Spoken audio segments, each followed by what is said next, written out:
Assalamualaikum warahmatullahi wabarakatuh.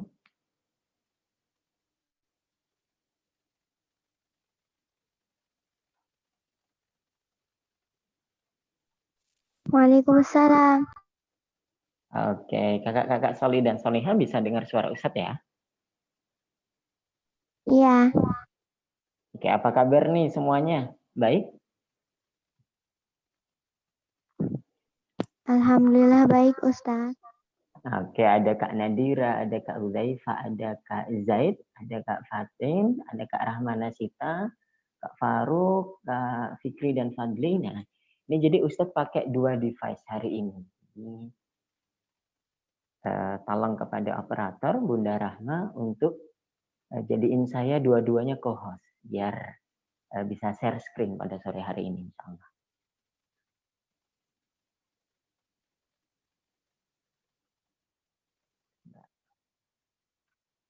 Nah, oke. Bisa pakai HP dan laptop. Bismillah. Oke. Yes. Apa kabar semuanya kakak-kakak salih-salihah? Baik ya. Bismillah. Insya Allah kita mulai ngaji kita sore hari ini. Oke. Dengan membaca doa tentunya ya. Insya Allah akan dipimpin siapa nih yang mau memimpin doanya?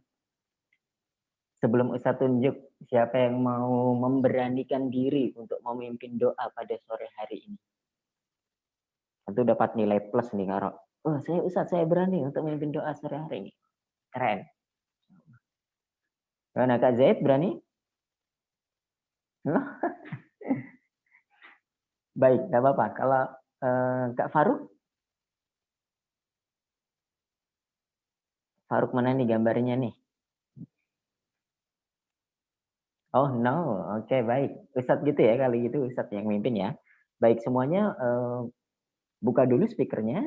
Buka dulu speakernya, kita akan berdoa bersama untuk membuka kajian kita pada sore hari ini. Mudah-mudahan Allah Subhanahu wa taala berikan kita ilmu yang bermanfaat, kefahaman yang dalam, mudah untuk memahami dan menghafalkan setiap pelajaran yang kita pelajari.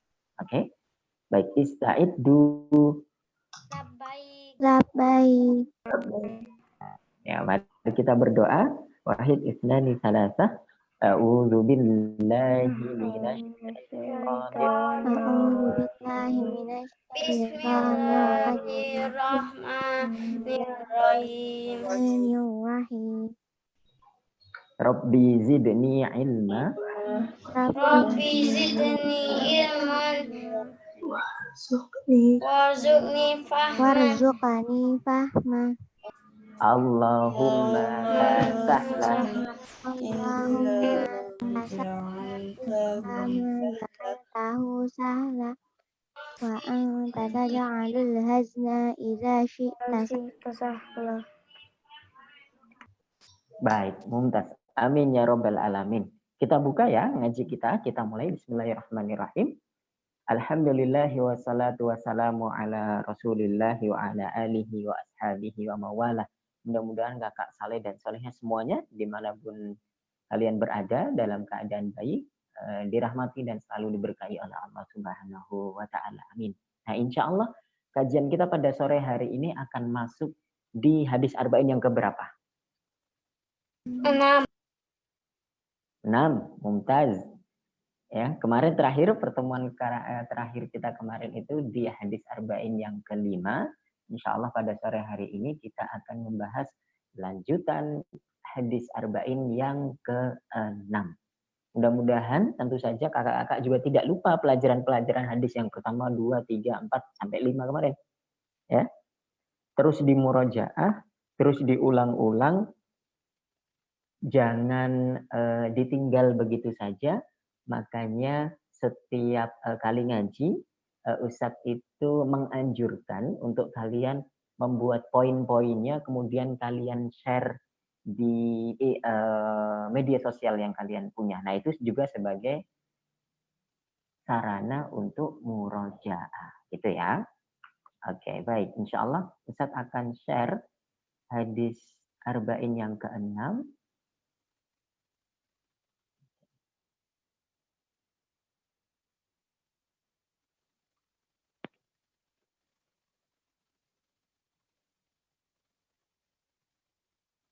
Sudah terlihat semuanya? Sudah. Sudah ya? Oke, mumtaz. Nah, judulnya apa tuh judulnya? Kajian hadis yang ke-6. Judulnya apa? Halal dan Haram. halal dan haram. Halal dan haram. Nah, kita akan baca dulu bismillahirrahmanirrahim bunyi hadisnya. An Abi Abdullah An-Nu'man bin Bashir radhiyallahu anhuma qala sami'tu Rasulullah sallallahu alaihi wasallam yaqulu innal halala bayyinun wa innal harama bayyinun wa bainahuma umurun mushtabihat la ya'lamuhunna katsirun minan nas faman ittaqa syubuhati faqad istabra'a li dinihi wa irdihi wa man waqa'a fi syubuhati waqa'a fil haram karra'i yar'a haulal hima yushiku ayyarta'a fi ala wa inna likulli malikin hima ala wa inna himallahi maharimu ala wa inna fil jasadi mudghah idza saluhat saluhal jasadu kulluhu wa idza fasadat fasadal jasadu kulluhu ala wahiyal qalbu rawahul Bukhari wa Muslim. Ini adalah hadis dalam teks bahasa Arabnya karena Nabi Muhammad SAW itu orang Arab ya, jadi kita tidak boleh benci dengan orang Arab, kita tidak boleh benci dengan bahasa Arab, terlebih karena orang Arab itu adalah dulu Nabi Muhammad itu adalah orang Arab, kemudian bahasa Al-Quran dan bahasa hadis itu adalah bahasa Arab. Maka cintai bahasa Arab itu karena Nabi Muhammad SAW itu orang Arab, kemudian bahasa Arab itu juga bahasa Al-Quran dan hadis, dan juga nanti bahasa Arab itu adalah bahasa percakapan kita nanti kalau kita sudah masuk surga, insya Allah. Jadi kalau sudah masuk surga nih, mau orang Indonesia, mau orang Malaysia, orang Brunei, Filipina, Australia, Eropa, Afrika, semuanya. Nanti kalau sudah masuk surga, kita tuh ngobrolnya tuh bahasa Arab tuh. Wah, keren nggak? Kak Zaid nanti tiba-tiba nih udah bisa bahasa Arab nih kalau di surga nih. Loh, kok bisa bahasa Arab? Belajar dari mana? Enggak, saya kan penduduk surga, otomatis sudah bisa bahasa Arab gitu. Masya Allah. Tetapi ya akan bagus sekali kalau nanti kakak-kakak saleh dan salehah itu belajar juga bahasa Arab supaya memahami Al-Quran dengan baik dan juga untuk memahami hadis Rasulullah Sallallahu Alaihi Wasallam dengan baik.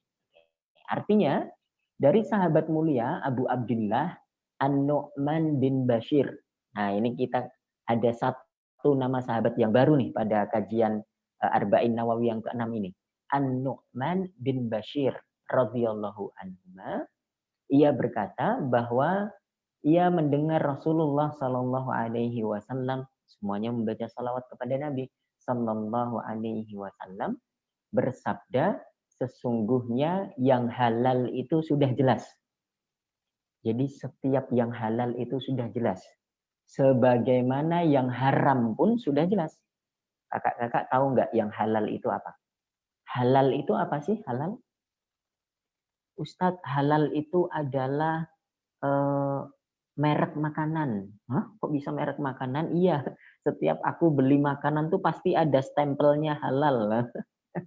Bukan ya, bukan merek makanan. Halal itu adalah maksudnya apa-apa yang dibolehkan oleh Allah Subhanahu wa taala atau Rasulullah Sallallahu alaihi wasallam ya, yang dibolehkan untuk kita kerjakan, dibolehkan untuk kita makan misalnya, ya itu namanya halal. Sebagaimana yang haram pun juga sudah jelas kata Nabi Muhammad Sallallahu alaihi wasallam. Kalau haram itu berarti kebalikan halal.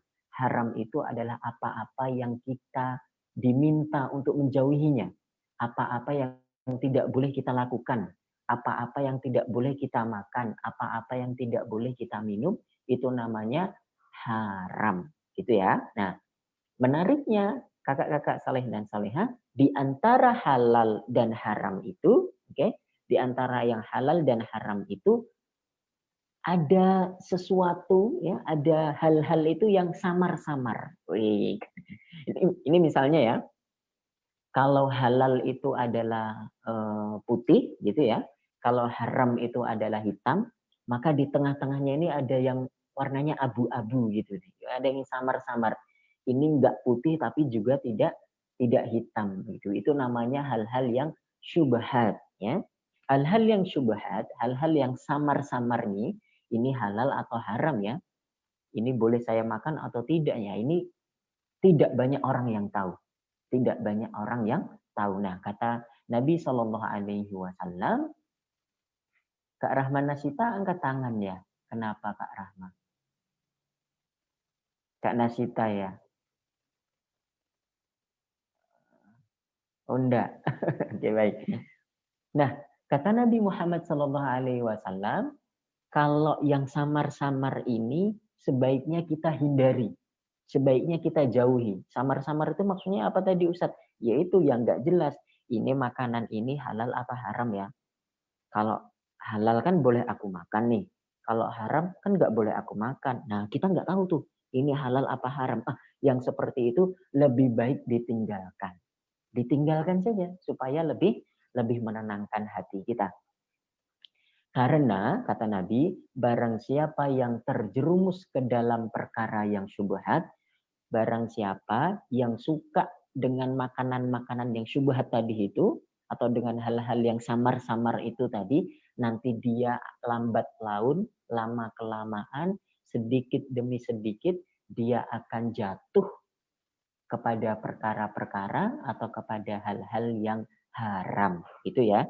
Jadi kalau orang itu berani mendekati yang samar-samar, nanti satu ketika dia akan juga berani untuk melakukan sesuatu yang haram. Sebagaimana, ini kata Nabi memberikan perumpamaan, seorang penggembala yang menggembalakan ternaknya itu di sekitar tanah yang dilarang sebenarnya. Ini tanahnya ini nggak boleh didekati, nggak boleh dimasuki. Tanah khusus begitu. Tetapi ada penggembala yang nekat ya menggembala kambing-kambingnya atau domba-dombanya di sekitar tanah yang sebenarnya khusus tadi itu. Lama-kelamaan dombanya, kambingnya, atau hewan ternaknya itu akan masuk ke kebun yang sebenarnya dilarang untuk dimasuki itu. Nah, Allah Subhanahu wa taala itu juga punya tempat-tempat larangan, hal-hal yang dilarang, yaitu yang diharamkan Allah Subhanahu wa taala. Kemudian Nabi melanjutkan, ingatlah kakak-kakak saleh dan solehah, di dalam tubuh kita ini ada segumpal daging, ya, yang kalau dia itu baik, maka seluruh jasad kita juga akan baik. Kalau segumpal daging itu rusak, ya, maka seluruh tubuh kita ini juga akan rusak juga. Segumpal daging itu adalah hati manusia. Masya Allah. Ini hadis arba'in yang keenam, diriwayatkan oleh Al-Imam Al-Bukhari dan Al-Imam Muslim. Oke ya, itu tentang makna hadis kita pada sore hari ini. Insya Allah kita akan lanjutkan di pembahasan selanjutnya. Oke, sebentar. Sampai di sini dulu kakak-kakak soleha, ada yang mau ditanyakan? Terkait arti dari hadis Nabi tadi itu? Kalau tidak kita lanjutkan ya, insya Allah. Nah, kan selalu ya kakak-kakak saleh dan saleha, selalu kita ini kalau membahas hadis arba'in, selalu kita berkenalan dengan para sahabat Nabi Muhammad Sallallahu Alaihi Wasallam. Betul atau betul? Betul atau betul? Jawabannya pasti betul gitu ya. Nah, kemarin kita sudah kenalan dengan siapa saja? Coba siapa yang bisa bantu Ustadz? Kemarin kita sudah kenalan dengan siapa saja? Ayo.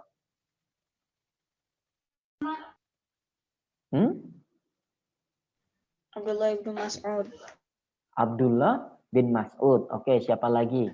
Siti Aisyah binti Abu Bakar. Oke, Sayyidatuna Aisyah binti Abi Bakar radhiyallahu anhuma. Siapa lagi? Ada Abdullah bin Mas'ud, ada Aisyah radhiyallahu anha. Kemudian hadis yang pertama kan? Hadis yang Umar pertama bin Khattab. Umar bin Khattab. Kemudian anaknya Umar bin Khattab Abdullah bin Umar. Abdullah bin Umar bin Khattab. Masya Allah. Itu sudah banyak loh kita ya kenalan dengan sahabat-sahabatnya Nabi Muhammad Sallallahu Alaihi Wasallam. Hari ini kita juga kenalan dengan An-Nu'man bin Bashir. Insya Allah nanti kalau ada waktu. Oke. Tetapi, nah barangkali kakak-kakak saleh dan soleha itu bertanya-tanya. Ustadz, yang dimaksud sahabat Nabi Muhammad itu siapa sih? Gitu ya. Yang dimaksud dengan sahabat Nabi Muhammad itu siapa? Kita ini bisa nggak disebut sebagai sahabatnya Nabi Muhammad Sallallahu Alaihi Wasallam? Ya, kan kita nih sahabatan nih, ya kan? Kak Uzaifah, Kak Zaid, Kak Faruk itu nggak sahabat, malah saudara malah. Terus dengan Kak Nadira, dengan Kak Fatin, Kak Danis, Kak Rahman Nasita, Kak Fikri, Kak Fadli, kita kan sahabat nih semuanya. Kita juga kok mencintai Nabi Muhammad Sallallahu Alaihi Wasallam. Kita juga sayang kok kepada Nabi. Nah, kita ini boleh nggak sih disebut sebagai sahabatnya Nabi Muhammad Sallallahu Alaihi Wasallam? Nah, ternyata kakak-kakak soleha, kakak-kakak soleh dan soleha, sahabat Nabi Muhammad Sallallahu Alaihi Wasallam itu adalah yang memenuhi 3 syarat ini. Sudah terlihat semua ya di layar HP dan laptopnya masing-masing. Iya. Ada 3 lingkaran itu. Coba yang pertama dibaca dulu. Siapa yang baca coba? Kak Nadira, lingkaran pertama yang paling kiri. Tolong dibaca. Bertemu dengan Nabi Muhammad Sallallahu Alaihi Wasallam. Bertemu dengan Nabi Muhammad Sallallahu Alaihi Wasallam. Oke, ada lagi? Yang kedua. Yang kedua Kak Rahman Nasita yang baca lingkaran yang tengah. Beriman kepada Nabi Muhammad Sallallahu Alaihi Wasallam. Beriman kepada Nabi Muhammad Sallallahu Alaihi Wasallam. Lingkaran yang terakhir Kak Nasita. Coba. Meninggal dalam keadaan Islam. Meninggal dalam keadaan Islam. Oke, kita bahas satu-satu ya. Yang pertama, bertemu dengan Nabi Muhammad Sallallahu Alaihi Wasallam. Sahabat Nabi itu adalah orang yang bertemu dengan Nabi Muhammad Sallallahu Alaihi Wasallam. Pertanyaannya, kita ini bertemu nggak dengan Nabi Muhammad? Enggak. Enggak. Nabi Muhammad itu sudah wafat tahun berapa ya? Ayo. Udah lama pokoknya. Sudah lama. Nabi Muhammad Sallallahu Alaihi Wasallam itu wafat tahun 11 Hijriyah. Artinya 11 tahun setelah hijrah dari Mekah ke Madinah. Hari ini kita nih masuk tahun berapa Hijriah nih? 1440 Hijriah. Satu, ya sebentar lagi kita masuk 1442 ya. Nah, itu sudah sekitar 1400 tahun yang lalu Nabi sudah wafat, kita belum ada, ya kan? Berarti kita tidak bertemu dengan Nabi Muhammad Sallallahu Alaihi Wasallam. Kita tidak hidup sezaman dengan Nabi Muhammad Sallallahu Alaihi Wasallam. Lalu siapa toh yang bertemu dengan Nabi Muhammad? Ustaz tanya lagi, Abu Bakar itu bertemu dengan Nabi Muhammad ya? Ya. Iya. Oh, Umar bin Khattab? Iya. Ya. Iya. Utsman bin Affan, Ali bin Abi Thalib? Iya. Ya. Iya. Ah. Oke, terus kemudian Abu Jahal itu ketemu dengan Nabi nggak? Ya. Iya. Ya. Kemudian Abu Lahab ketemu dengan Nabi nggak? Iya. Iya. Nah, itu. Jadi semua yang kita sebutkan tadi itu masuk di kriteria sahabat yang pertama, oke? Bertemu dengan Nabi Muhammad Sallallahu Alaihi Wasallam.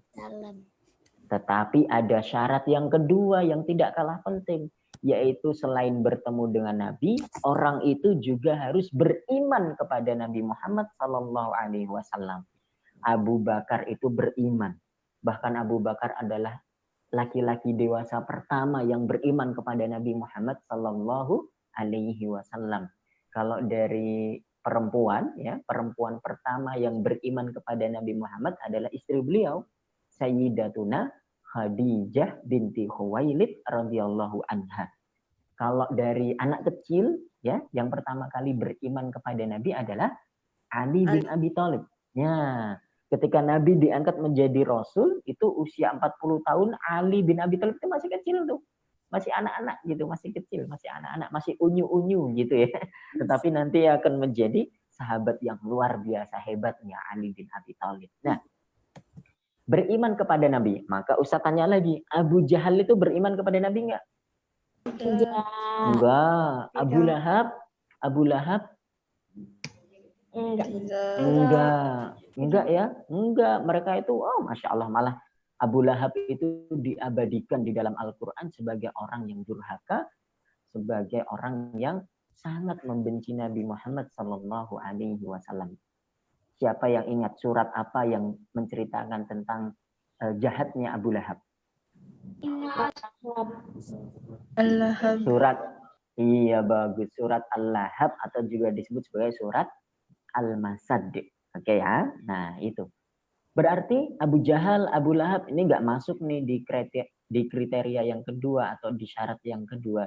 Dia bertemu sih dengan Nabi Muhammad, tapi dia tidak beriman kepada Nabi. Bahkan menjadi musuh terbesarnya Nabi Muhammad SAW. Mereka tuh jahat pakai banget ya Allah. Bayangin kakak-kakak soleh dan solehah. Nabi itu ya satu hari pernah sholat di depan Ka'bah. Lagi sholat enak-enak gitu ya. Tiba-tiba si pamannya ini Abu Lahab, itu pamannya sendiri loh, ya kan? Dia itu bawa sesuatu yang menjijikkan, kotoran. Kakak-kakak tahu jeroan nggak? Jeroan, tahu ya? Tahu. Jadi kalau kita menyembelih hewan kurban, itu kan kita ambil tulang dan dagingnya biasanya, atau juga kadang-kadang jeroannya. Jeroan itu usus, hati, pokoknya gitu ya. Semua yang ada di perut hewan itu tuh namanya jeroan. Nah, orang Arab itu nggak suka dengan jeroan kayak gitu tuh. Jadi mereka merasa jijik. Itu adalah sesuatu yang menjijikkan. Nah, Nabi lagi sholat, kemudian dilempar oleh Abu Lahab dengan sesuatu itu. Ya Allah, itu kata Abu Lahab ini sebagai penghinaan kepada Nabi Muhammad. Na'udzubillah min dzalik. Itu dosanya gede banget tuh pasti Abu Lahab itu ya. Lalu Nabi tetap sabar, tetap melanjutkan sholatnya. Oh jahat banget itu Abu Lahab, pamannya Nabi Muhammad SAW. Sebagaimana juga Abu Jahal itu juga jahat. Nah, menariknya syarat yang ketiga adalah orang itu setelah bertemu kepada Nabi Muhammad, kemudian beriman kepada Nabi Muhammad, syarat yang terakhir supaya dia bisa disebut sebagai sahabatnya Nabi adalah orang itu juga harus meninggal dalam keadaan Islam. Begitu. Jadi ada loh kakak-kakak solehah, tadinya ada ya sebagian orang itu yang bertemu dengan Nabi, kemudian beriman kepada Nabi. Asyhadu an la ilaha illallah wa asyhadu anna Muhammadar Rasulullah.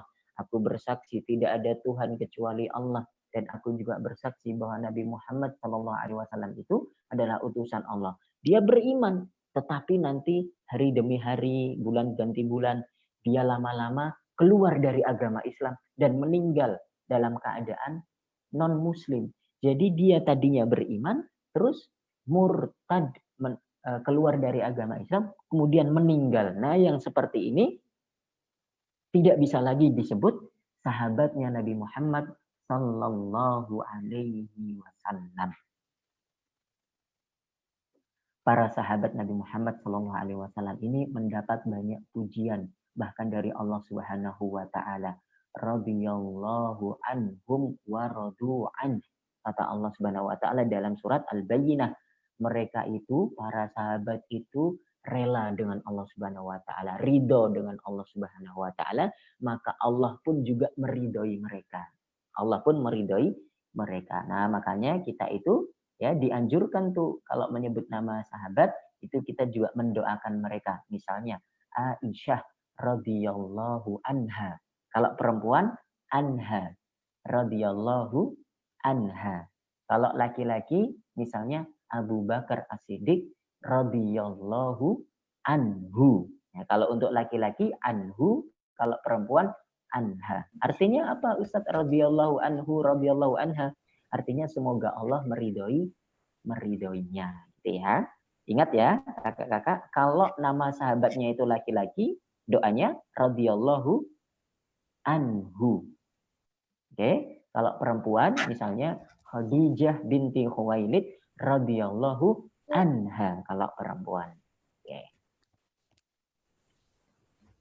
Oke, itu syarat seseorang itu bisa disebut sebagai sahabatnya Nabi Muhammad sallallahu alaihi wasallam. Nah, kita juga sudah membahas banyak ya tentang nama-nama sahabat ini. Kemarin kita sudah kenalan dengan Umar ibn al-Khattab, kemudian Abdullah bin Umar bin al-Khattab, kemudian Aisyah binti Abu Bakar, kemudian juga kenalan ada siapa lagi? Abdullah bin Mas'ud, itu ya. Ini di kotak yang pertama yang sudah kita pelajari, yang sudah kita kenal. Kemudian ada juga sahabat-sahabat Nabi Muhammad itu yang sudah dijamin masuk surganya Allah Subhanahu wa taala. Di antaranya siapa saja? Ada Abu Bakar As-Siddiq ya sebagai khalifah yang pertama, sahabat yang paling dekat dengan Nabi Muhammad sallallahu alaihi wasallam yang selalu bersama Nabi di kala suka maupun duka, Abu Bakar As-Siddiq. Kemudian ada Umar bin Al-Khattab, khalifah kedua yang punya julukan Al-Faruq, Masya Allah, yang sangat tegas membela yang benar dan sangat tegas untuk menyalahkan orang-orang yang salah. Ada juga Utsman bin Affan, ini adalah menantunya Nabi Muhammad sallallahu alaihi wasallam, seorang yang ganteng, salih, kaya raya, saudagar kaya raya tuh Utsman bin Affan tuh Masya Allah sebagai khalifah yang ketiga. Kemudian ada khalifah yang keempat, ada Ali bin Abi Thalib, keponakannya Nabi Muhammad sallallahu alaihi wasallam, seorang sahabat yang sangat cerdas, hafal banyak hadis, kecerdasannya luar biasa, bahkan dia berada di atas rata-rata para sahabat yang lainnya soal kecerdasannya. Ada juga Talhah bin Ubaidillah. Talhah bin Ubaidillah. Talhah ini kakak-kakak kalau baca sejarah tentang perang Uhud ya, the hero ya, the hero, pahlawannya di perang Uhud itu adalah Talhah bin Ubaidillah. Masya Allah, dia itu menjadi tameng hidupnya Nabi Muhammad SAW. Jadi dia itu menahan semua pukulan, menahan semua tombak, menahan semua panah yang diarahkan ke Nabi Muhammad SAW. Dia menjadi tameng hidup sampai setelah perang Uhud itu ya, ada beberapa gigi-giginya Talha bin Ubaidillah itu jadi ompong karena kena perang begitu ya. Kemudian ada Az-Zubair bin Al-Awwam, ini juga sahabat dekatnya Nabi Muhammad sallallahu alaihi wasallam. Ada Abdurrahman bin Auf, saudagar kaya raya yang ketika hijrah dari Mekah itu seluruh kekayaannya ditinggal di Mekah. Saya nggak akan bawa semua harta saya cuma bawa orang saja untuk berhijrah ke Madinah. Meskipun demikian, nanti tidak lama di Madinah, Abdurrahman bin Auf juga jadi saudagar juga, jadi orang yang kaya juga. Memang dia itu kecerdasan berdagangnya itu Masya Allah luar biasa. Abdurrahman bin Auf. Ada juga Sa'ad bin Abi Waqqas. Ini adalah salah satu pemimpin tertinggi saat perang Qadisiyah di zaman Umar bin Khattab. Perang Qadisiyah itu adalah perang kaum muslimin melawan bangsa Persia, ya. Dimenangkan alhamdulillah oleh kaum muslimin. Nah, yang memimpin peperangannya itu adalah Sa'ad bin Abi Waqqas. Padahal beliau pada waktu itu sedang sakit keras. Ya, beliau mengatur strategi perang itu dari benteng, dari tenda beliau, tetapi strateginya sangat cemerlang, keberaniannya luar biasa, ya. Sehingga dia sukses untuk memimpin kaum muslimin memenangkan perang Qadisiyah. Ada Sa'id bin Zaid, kemudian ada Abu Ubaidah bin Al-Jarrah, ada Bilal bin Rabah. Oh, Masya Allah, siapa yang tak kenal Bilal bin Rabah? Ya, Bilal bin Rabah ini dikenal sebagai muadzinnya Rasulullah Sallallahu Alaihi Wasallam, tukang azannya Rasulullah Sallallahu Alaihi Wasallam. Jadi kalau setiap waktu sholat masuk nih, Rasulullah pasti nyuruh Bilal azan. Nah, Bilal lalu naik ke tempat yang agak tinggi gitu ya, bisa naik pohon, naik ke batu atau naik ke atap rumah gitu ya. Dia lalu azan, betul sekali. Pada zaman itu belum ada mikrofon, belum Belum ada toa masjid, itu belum ada tuh. Masih harus teriak-teriak pakai suara asli, maka dia harus naik ke tempat yang lebih tinggi supaya jangkauan suaranya itu lebih jauh. Itu Bilal bin Rabah, Masya Allah, Bilal bin Rabah.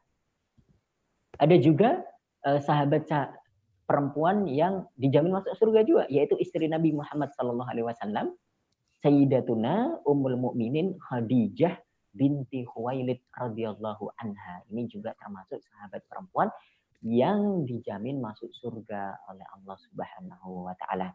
Kakak-kakak soleh dan solihah, tahu nggak siapa lagi nih misalnya sahabat yang dijamin masuk surga yang belum Ustadz sebutkan di sini? Ada banyak loh sebenarnya, tapi ini belum Ustadz sebutkan semuanya. Ada yang tahu nggak?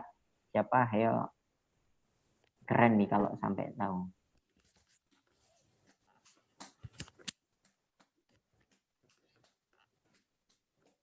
Oke, nah siapa yang tahu nih sebelum kita masuk ke materi berikutnya, siapa yang tahu kira-kira ada berapa jumlah sahabatnya Nabi Muhammad SAW? Kalau di total itu berapa jumlah sahabat Nabi Muhammad SAW?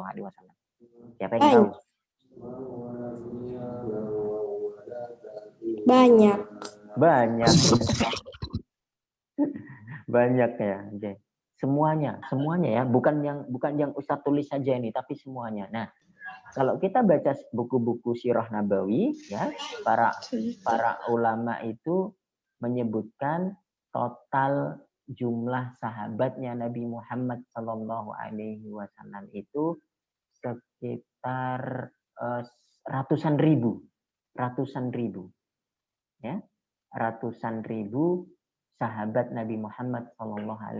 Ustadz lupa angka angka pastinya, sekitar 125.000 atau berapa begitu total jumlah sahabat Nabi Muhammad Sallallahu Alaihi Wasallam. Mudah-mudahan Allah meridhoi mereka semuanya, ya. Allah meninggikan derajat mereka di surganya Allah Subhanahu wa Ta'ala. Dan Ustadz juga pengen kalian itu sering baca sirah para sahabat Nabi ini. Jadi kalian punya idola yang bagus. Idolanya bukan idola yang fiktif. Fiktif itu maksudnya cuma kreasi, cuma ada di film. Mengidolakan kok Kapten Amerika. Itu nggak nyata tuh. Cuma ada di film. Mengidolakan kok Spider-Man. Nggak ada manusia laba-laba itu. Mengidolakan tuh Abu Bakar. Kelembutan hati Abu Bakar, mengidolakan tuh keberaniannya Umar bin Khattab, begitu.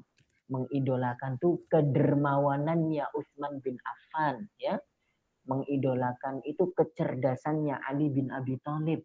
Mengidolakan tuh kesabarannya Abu Ubaidah bin Jarrah. Insyaallah, Abu Ubaidah bin Jarrah itu dulu dia kena wabah. Dia kan jadi gubernur ya, kakak-kakak salehah, jadi gubernur di daerah Syam. Nah, di negeri Syam itu sedang ada wabah nih. Sedang ada virus, bukan corona, tapi virus ta'un namanya. Virus ta'un. Itu virus yang sangat mematikan. Nah, Abu Ubaidah bin Jarrah sebagai gubernur, sebenarnya dia bisa saja itu keluar dari negeri Syam untuk menyelamatkan diri, tetapi tidak. Dia bersabar dengan virus itu, dengan wabah itu. Dia hendak menemani rakyatnya di negeri Syam hingga sampai dia ini wafat oleh virus taun itu. Kesabaran Abu Ubaidah bin Jarrah ini yang perlu kita idolakan. Gitu ya. Nah, oke. Sekarang kita lanjut ke materi yang berikutnya, kakak-kakak saleh dan salihah. Sebagaimana hadis Nabi yang tadi kita bahas, soal halal atau haram. Nah, sesuatu itu ada dua. Kalau dia tidak halal, ya biasanya haram gitu ya. Hal-hal yang halal itu apa Ustadz? Kata Nabi itu tadi halal itu sudah jelas. Contohnya menolong teman, kemudian bersepeda itu boleh nggak? Halal tuh, nggak apa-apa gitu ya. Berenang itu juga halal, apalagi membaca, belajar itu juga halal.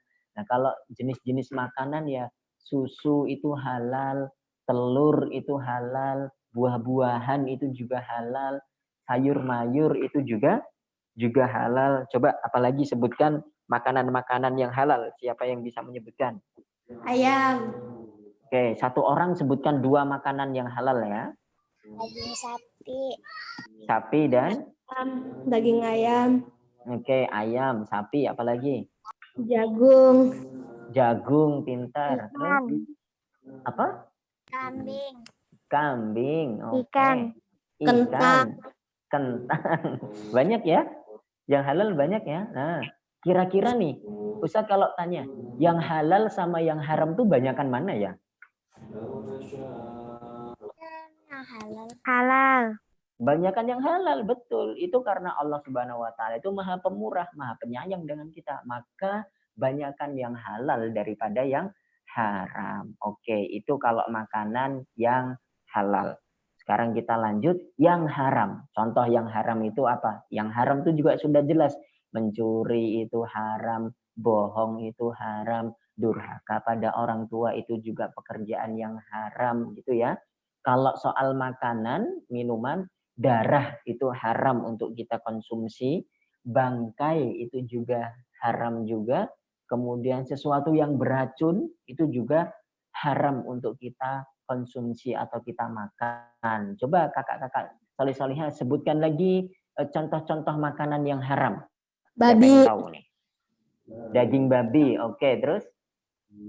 Alkohol. Alkohol, bagus. Sesuatu yang memabukkan, bagus. Apalagi? Yang haram. Kak Zaid, apa? Contoh makanan yang haram apa Kak Zaid?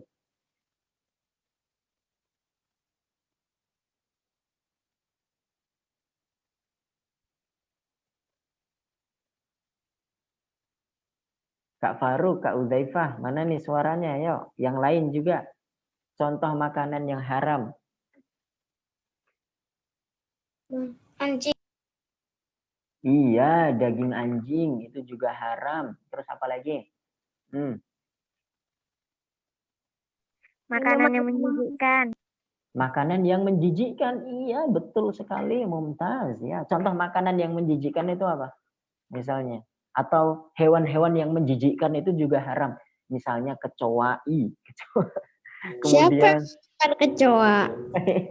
iya, maksudnya kalau ada yang bertanya, Ustadz kecoa itu halal nggak dimakan? Itu haram karena termasuk binatang yang menjijikkan. Kemudian apalagi lalat, kemudian kelelawar, belatung, ya belatung. Coba Dagingnya tidak disembelih Di Afrika dimakan. di Afrika dia makan lah, itu orang Afrikanya orang Muslim atau bukan? Kalau orang Muslim kita harus nasihati itu, belatung itu nggak boleh dimakan karena itu termasuk yang menjijikkan. Kemudian apalagi pokoknya kalau hewan ya, setiap hewan yang punya taring untuk berburu ya, untuk menyerang mangsanya itu haram. Harimau, singa, kemudian apalagi buaya, kemudian apa? Naga, dragon, itu ada nggak sih? Hewan naga itu beneran ada nggak sih? Kayaknya enggak ya, enggak. Kemudian apalagi beruang, kemudian apalagi hewan-hewan yang punya taring yang mereka untuk memangsa makanannya itu haram. Atau juga burung, ya betul, ular betul. Kemudian burung yang punya cakar ya untuk memangsa makanannya itu juga diharamkan oleh Allah dan Rasulullah Shallallahu Alaihi Wasallam. Contohnya burung elang gitu ya. Burung apa lagi? Burung pemakan bangkai gitu ya. Pokoknya dia punya cakar yang kuat untuk menyerang mangsanya. Adapun kalau burung-burung yang jinak yang tidak punya cakar yang kuat seperti burung apa? Burung puyuh, kemudian burung apa lagi? Ayam. Ayam itu termasuk burung ya. Kemudian burung-burung yang makanannya itu jagung, beras gitu ya, itu halal insyaallah. Tapi kalau burung-burung yang ganas, yang liar, itu mereka diharamkan oleh Allah Subhanahu wa taala. Nah itu. Ya, silakan ada yang bertanya? Daging yang tidak disembelih dengan membaca basmalah. Daging yang disembelih dengan tidak membaca basmalah. Ya. Ya. Oke. Mungkin maksud Kak Udaifa adalah daging-daging yang diperuntukkan untuk selain Allah Subhanahu wa taala ya. Jadi aku menyembelih daging ini buat sesaji misalnya. Aku mau menyembelih daging ini untuk jin penunggu pohon ini. Kayak gitu. Haram, itu haram ya. Itu haram. Nah, tetapi kalau misalnya aku menyembelih ini untuk sesembahan selain Allah itu baru haram. Tetapi kalau daging yang disembelih tanpa membaca basmalah itu masih diperbolehkan untuk kita makan. Kenapa demikian? Karena kata Allah Subhanahu wa taala, sembelihannya ahli kitab itu pun halal bagi kita. Ahli kitab itu siapa? Orang Yahudi dan Nasrani. Bayangin, orang Yahudi dan Nasrani itu kalau menyembelih hewan baca bismillah enggak?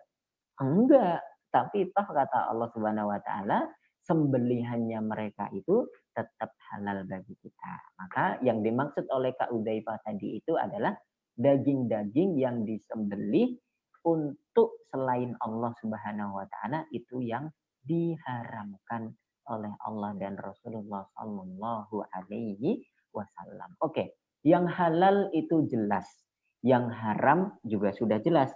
Tetapi antara yang halal dan haram ini ada kadang-kadang tuh samar-samar. Nah, ini halal atau haram ya. Misalnya nih, Ustadz kasih contoh nih. Misalnya Kak Zaid. Kak Zaid pulang dari rumah berangkat ke masjid untuk sholat berjamaah di masjid. Oke, jalan gitu kan. Kemudian sudah sampai di masjid sholat, kemudian nanti pulang ke rumah. Nah, ketika pulang ke rumah itu Kak Zaid lewat di depan rumahnya Pak Haji misalnya. Lewat di depan rumahnya Pak Haji, ternyata di rumah Pak Haji itu ada pohon mangga gitu ya. Lalu di bawahnya itu di pinggir jalan tuh ada mangga yang jatuh ya, tergeletak di pinggir jalan. Kemudian Kak Zaid ambil itu. Wah, enak nih ada mangga.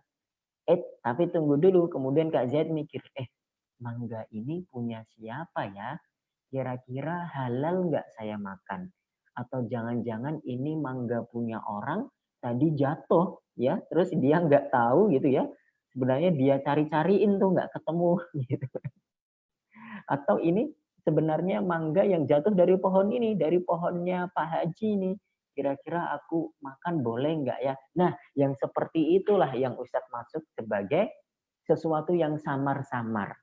Nggak jelas nih makanannya ini halal atau haram, gitu ya. Nah, kata Nabi SAW, kalau yang masih belum jelas seperti ini, sebaiknya ditinggalkan saja. Jangan dimakan, gitu ya. Jangan dimakan, tinggalkan. Itu lebih aman bagi kita. Toh juga kita bisa kok beli mangga sendiri, nanti tinggal bilang ayah sama bunda, beliin mangga. Duit. Kalau punya duit, kalau enggak ya menabung atau nanam sendiri pohon mangganya. Atau misalnya diperjelas, minta diperjelas. Ketok tuh rumahnya Pak Haji. Pak Haji, assalamualaikum. Ini ada mangga, kayaknya jatuh deh dari pohonnya Pak Haji. Boleh nggak saya makan? Oh ya, Kak Zaid, silakan. Bagus sekali kamu ya minta izin dulu sebelum makan. Udah, silakan dimakan. Nah, kalau sudah mendapatkan izin berarti halal untuk dimakan. Kalau tidak, tadi itu kan samar-samar, ini punya siapa ya? Jangan-jangan punya orang. Jangan-jangan punya siapa? Punya siapa? Kalau yang jangan-jangan bikin ragu, bikin khawatir, itu lebih baik ditinggalkan. Begitu kakak-kakak salih dan salihah, ya, sesuatu yang samar-samar, yang syubhat gitu. Itu yang membuat ragu dan khawatir sebaiknya ditinggalkan, jangan diambil. Karena kalau kita sekali berani mengambil yang seperti ini, nanti 2 kali berani, 3 kali berani. Kalau yang samar-samar ini nanti kita makan, nanti 1 kali kita akan betul-betul memakan makanan yang haram. Na'udzubillahi min dzalik. Mudah-mudahan kita tidak pernah memakan sesuatu yang diharamkan oleh Allah Subhanahu wa taala. Amin ya robbal alamin. Nah, sampai sini kakak-kakak ada yang mau ditanyakan? Terkait hadis yang ke-6 ini, al-halalu bayyinun wal haramu bayyinun wa bainahuma umurun mushtabihat la ya'lamuhunna katsirun minan nas. Yang halal itu jelas, yang haram itu jelas. Di antara yang halal dan haram itu ada sesuatu yang samar-samar, yang bikin orang ragu, yang bikin orang khawatir ini halal atau haram ya. Kata Nabi Muhammad SAW, kalau ragu-ragu tinggalkan saja, jangan dimakan. Nanti kalau kita berani memakan yang ragu-ragu seperti itu tuh, nanti satu hari kita juga akan berani atau terjerumus kepada sesuatu yang haram. Begitu kata Nabi Muhammad Sallallahu Alaihi Wasallam. Termasuk makanan yang halal dan haram. Pokoknya kata Allah Subhanahu Wa Taala, yang halal itu adalah sesuatu yang thayyibat. Ini Ustadz kasih rumusnya ya kepada kakak-kakak semuanya. Untuk rumus makanan dan minuman itu mudah. Rumus makanan dan minuman ini halal atau ini haram itu mudah. Kakak-kakak ya, kalau yang halal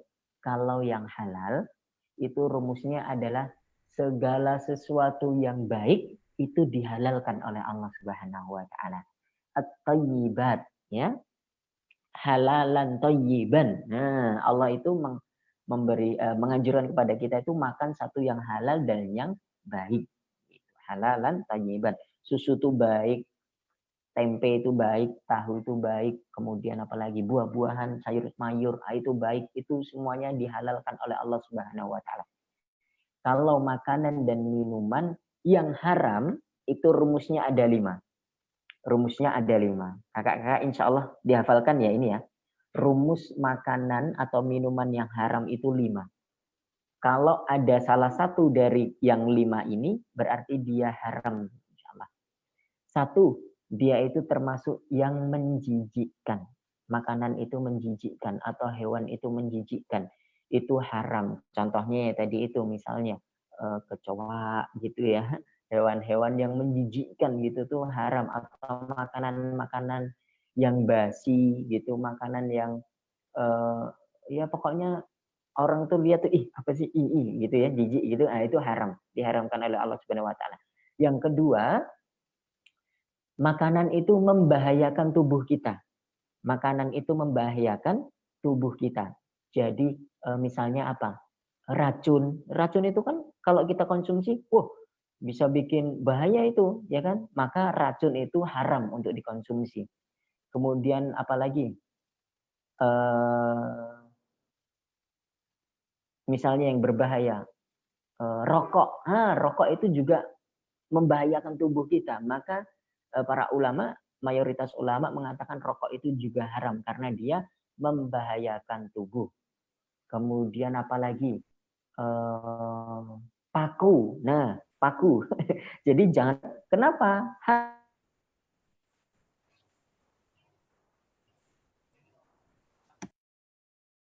Tubuh gitu. Kayaknya nggak ada kok orang paku gitu ya. Cuma limbat aja tuh yang makan paku. Ya para pesulap tuh kadang-kadang makan paku, tapi nggak beneran nih. Itu paling trik saja ya. Dia tidak benar-benar makan paku. Itu yang kedua. Yang pertama tadi menjijikkan, kemudian membahayakan. Yang ketiga adalah najis. Sesuatu yang najis itu pasti haram untuk dikonsumsi. Ya, sesuatu yang najis itu pasti haram untuk dikonsumsi. Yang najis itu misalnya apa? Darah itu najis. Kemudian nanah itu najis. Itu nggak boleh, jadi kita makan darah, makan nanah, itu nggak boleh. Kemudian bangkai itu najis, maka dia haram, gitu ya. Itu yang ketiga, najis. Yang keempat adalah makanan atau minuman yang memabukkan, itu juga haram. Ya, yang memabukkan, contohnya ya minuman keras, kemudian alkohol, itu kalau kita minum kan memabukkan, maka itu diharamkan.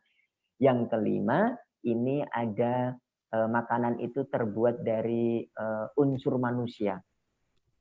Misalnya ada apa namanya, tapi ini jarang ya. Misalnya ada orang makan orang, itu haram tuh, itu nggak boleh ya. Nggak boleh kayak dulu. Oh iya, kanibal, orang makan orang itu nggak boleh, haram gitu ya. Jadi itu rumus cepatnya, Ustadz kasih rumus cepatnya. Jadi kalau yang haram itu apa tadi? 5. Siapa yang bisa mengulangi? Ayo. Kriteria makanan haram itu ada 5. Apa saja? Siapa tadi yang bisa mengulangi? 1 apa 2? Semua. Menjijikan. Sebentar, siapa dulu nih yang mau jawab? Kak Sherin atau Kak Uzaifah dulu? Kak Sherin dulu ya, coba ya. Kak Sherin, 1. Halo, Kak Sherin.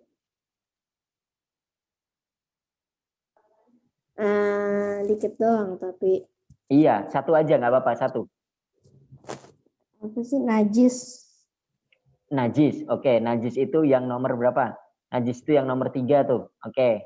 Kemudian Kak Uzaifah, apa? Kak Uzaifah, 1 aja, 1. Memabukkan. Memabukkan tuh yang nomor memabukkan tadi yang nomor berapa? 4. Nomor 4 ya. Nomor 4 memabukkan. Oke, kemudian ada Kak Nadira. Coba Kak Nadira. Menjijikkan. Yang menjijikkan itu nomor 1. Nah, kurang nomor 2 dan nomor 5. Kak Zaid, nomor 2 apa?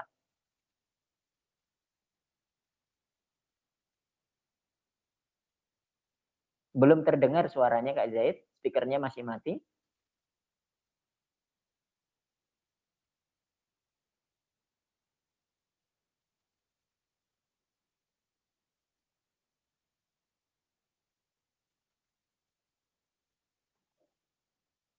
Masih mati Kak Zaid. Oke, Kak Faruk dulu coba.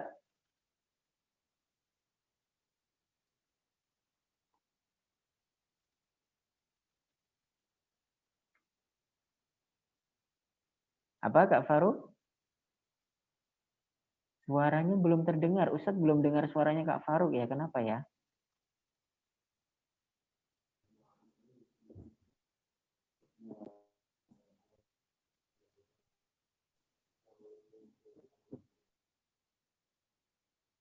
Kak Zaid coba Kak Zaid coba. Makanan menjijikkan. Yang menjijikkan, bagus. Yang nomor 2 dan nomor 5 nih, belum nih. Ayo, siapa yang tahu nomor 2 apa, nomor 5 apa tadi? Makanan dari unsur manusia. Betul, Kak Uzaifah itu yang nomor 5. Ah, nomor 2 belum ketemu. Ayo, siapa yang bisa jawab yang ini? Makanan yang membahayakan. Makanan yang membahayakan. Oke, itu rumus cepat. Kita itu bisa mengetahui makanan yang haram itu kriterianya 5. 1, makanan itu menjijikkan atau membahayakan atau najis. Yang keempat itu memabukkan, yang kelima ada unsur manusianya. Nah, itu 5 kriteria itu kalau salah satu saja ada dalam makanan dan minuman itu haram untuk kita konsumsi. Oke? Nah, itu cara cepatnya untuk kita tahu makanan yang diharamkan oleh Allah dan Rasulullah Sallallahu Alaihi Wasallam. Nah, kalau yang halal banyak sekali yang halal itu. Ya, selain dari 5 tadi itu yang halal itu banyak dan jumlah makanan yang halal itu lebih banyak daripada makanan yang diharamkan oleh Allah Subhanahu wa taala. Kenapa kita harus makan daging babi? Toh daging ayam itu masih banyak sekali gitu ya. Kenapa kita harus makan daging anjing misalnya? Itu haram. Daging kambing aja enak kok dan masih banyak kambing itu ya. Insya Allah nggak akan punah kambing itu sampai hari kiamat. Masih ada terus ya. Insya Allah kambing itu. Ngapain kita itu makan makanan yang haram? Padahal makanan yang halal itu justru jauh lebih banyak sekali jumlahnya dan lebih bermacam-macam, lebih enak daripada makanan-makanan yang haram. Kakak Soleh dan Soleh, kalau ada pertanyaan silahkan. Siapa yang mau bertanya? Kak Nasita, mau bertanya apa? Kalau tidak ada daging kambing atau daging yang halal gimana Ustaz? Oh iya, bagus. Misalnya nih Kak Nasita ini sedang camping di hutan misalnya. Camping di hutan, kemudian sedang ada game untuk menyusuri lembah-lembah di hutan begitu. Kemudian qadarullah misalnya nih tersesat di hutan. Oh, nggak tahu jalan pulang. Kemudian sampai berhari-hari tersesat. Ada seseorang yang tersesat di dalam hutan sampai berhari-hari. Dan kalau berhari-hari, bekal makanan yang dia punya semakin menipis. Sampai pada akhirnya bekal makanannya itu habis sama sekali. Padahal dia tetap butuh makan nih. Nah, pada kondisi yang seperti ini disebut sebagai kondisi yang darurat. Kalau aku nggak makan, aku bisa lapar banget, sakit banget, dan bahkan bisa meninggal, Masya Allah, karena tidak ada yang masuk ke dalam perut kita sama sekali. Maka dalam kondisi yang seperti ini, kondisi yang darurat seperti ini, kita itu boleh dalam tanda kutip untuk mengonsumsi makanan-makanan yang haram. Kita kan sudah lapar banget nih. Kalau nggak makan, kita bisa mati. Ternyata ada yang lewat di hutan itu. Babi misalnya. Ya, nah babi ini kan haram. Dulu aku pernah ngaji sama Ustadz Wildan, babi itu kan haram. Tetapi dalam kondisi yang darurat seperti ini, kita itu diperbolehkan untuk memakan babi itu meskipun dia yang haram, karena kita dalam kondisi yang darurat. Kalau nggak makan bisa meninggal. Maka burulah babi itu, kemudian makan secukupnya saja. Makannya juga harus secukupnya. Jangan, wah babinya gede banget, ayo kita bawa, kita potong-potong kecil, kita masukin toples, buat besoknya lagi, buat besoknya lagi, buat besoknya lagi. Nggak boleh kalau seperti itu ya. Harus secukupnya saja. Kalau kita makan, kayaknya saya sudah kuat nih, enggak. Insya Allah sudah kuat, nggak akan meninggal gitu ya. Yang penting saya sudah ada sedikit makanan yang masuk ke perut, itu saya sudah kuat. Nah, yang seperti itu dihalalkan. Meskipun aslinya daging babi itu haram. Karena apa? Kita dalam kondisi darurat. Tetapi kalau dalam kondisi normal, jangan sekali-sekali makan makanan yang haram. Ustaz, Iya, Kak Nasita? jika tidak ada apa-apa di hutan itu gimana, Ustaz? Kalau nggak ada apa-apa sama sekali, ya silahkan makan-makan apa saja. Yang penting bisa menyelamatkan hidupnya Kak Nasita. Jalan terus gitu ya. Kalau ada dedaunan tuh nggak apa-apa, dikunyah-kunyah, dimakan, insya Allah. Ya, nggak apa-apa. Kenapa Kak Zeri?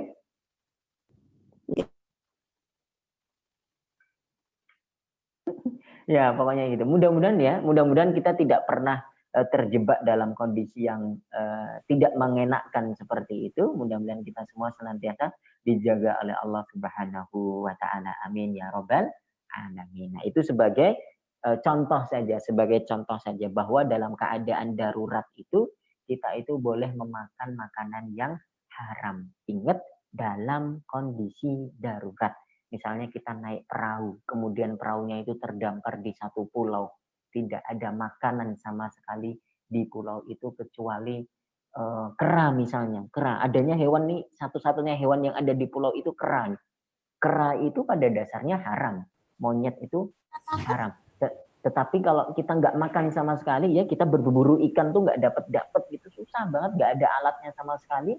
Satu-satunya yang mungkin untuk kita makan itu ya kalau kita makan kera itu, maka dalam kondisi darurat seperti itu kita boleh mengonsumsi hal-hal yang haram. Begitu kakak-kakak saleh dan salehah, mudah-mudahan bisa dipahami dengan baik. Tetapi kalau kondisinya normal, no. Jangan dekat-dekat dengan makanan yang haram. Ingat, termasuk dosa pertama yang dilakukan oleh umat manusia adalah memakan makanan yang haram. Ingat ya, dosa pertama itu adalah memakan makanan yang haram. Kita ingat ya cerita Nabi Adam, manusia pertama. Bapak kita semuanya nih, bapak seluruh umat manusia, Nabi Adam dan Hawa, istri beliau itu tadinya tinggal di surga. Kata Allah, ya Adam uskun anta wa zaujukal jannah. Fakula minha ragadan haitsu syi'tuma wa la taqraba hadhihi syajarah fatakuna minadh dhalimin. Kata Allah, kamu silahkan nikmati semua kenikmatan yang ada di surga, tapi jangan dekati pohon ini. Maksudnya jangan makan pohon ini. Satu saja itu. Fa'azallahum syaitan. Nah, setan itu membisikkan sesuatu yang jahat kepada Adam, menggodanya hingga setan berhasil membuat Adam itu makan dari pohon yang sebenarnya diharamkan oleh Allah Subhanahu wa taala itu. Memakan makanan yang haram membuat Adam alaihissalam dan istrinya Sayyidatuna Hawa itu dikeluarkan dari surga ya hingga sampai ke bumi tempat tinggal kita ini. Maka jangan sekali-sekali makan makanan yang haram karena kata Nabi Muhammad SAW, seseorang itu kalau dia tumbuh dan berkembang dari makanan yang haram, fannaru aula biha, maka tempatnya yang layak adalah di nerakanya Allah Subhanahu wa taala. Na'udzubillahi min dzalik. Mudah-mudahan Allah menjaga kita dijauhkan dari setiap hal-hal yang haram, apalagi makanan-makanan yang haram. Amin Allahumma amin. Begitu kakak-kakak salih dan salihah, insyaallah. Masih ada pertanyaan? Kalau tidak, insya Allah kita cukupkan sekian pada kajian kita sore hari ini. Insya Allah di pertemuan berikutnya kita akan lanjutkan part 2 dari hadis yang ke-6 ini. Dan juga insya Allah kita masuk ke hadis yang berikutnya, yaitu hadis yang ke-7. Begitu ya, insya Allah kalau nggak ada pertanyaan. Ada lagi pertanyaannya? Siapa yang mau tanya lagi? Enggak. Oke, Kak Sherin, terima kasih. Nanti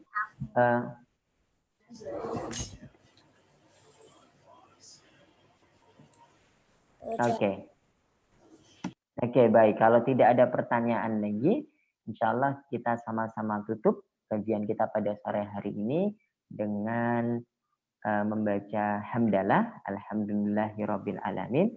Kemudian kita baca istighfar 3 kali. Astaghfirullahaladzim, astaghfirullahaladzim, astaghfirullahaladzim, Astagfirullahaladzim. Kita tutup dan membaca doa kafaratul majlis.